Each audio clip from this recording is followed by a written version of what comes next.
நேற்று சிலர் தன்னை கொலை செய்ய முயற்சி செய்ததாகவும், நல்ல வேளையாக தருமபுரம் ஆதீனத்தின் ஆசி தன்னை காப்பாற்றிவிட்டதாகவும் மதுரை ஆதீனம் ஹரிஹர ஞானசம்பந்த தேசிக பரமாச்சாரிய சுவாமிகள் பகீர் கிளப்பியுள்ளார்.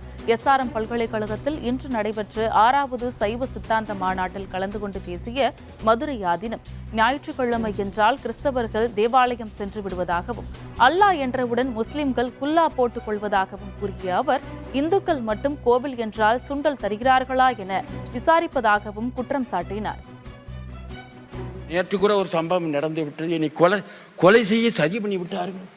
தர்மியாதீனம் தான் அவளுடைய ஆசி தான் நீ காப்பாற்றிச்சு.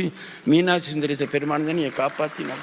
இந்த இடத்துல நிற்பனா பிளவமான்னு அவ்வளவு தூரம் நடந்தது. நேற்று நல்ல காரியத்தை பேச முடியவில்லை ஐயா. ஒரு கிறிஸ்தவர்களை எடுத்துக்கொண்டோம் என்றால் ஞாயிற்றுக்கிழமை கரெக்டாக போயிடுவோம். ஒரு முஸ்லீம் நேரத்தில் வெள்ளிக்கிழமை அல்லான்னு குண்டா வச்சுருவோம்.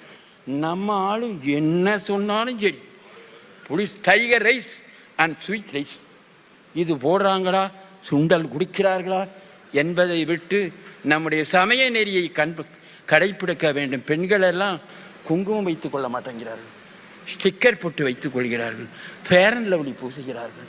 பூசும் நீரு போல் உள்ளம் புனிதர்கள், கங்காளன் பூசும் கவசத்தின் நீற்றை மங்காமல் பூசி வருகிறீர்கள் என சொல்லி காலமும் கடலையும் காத்திராயவர்க்கும் என்று சொல்வார்கள்.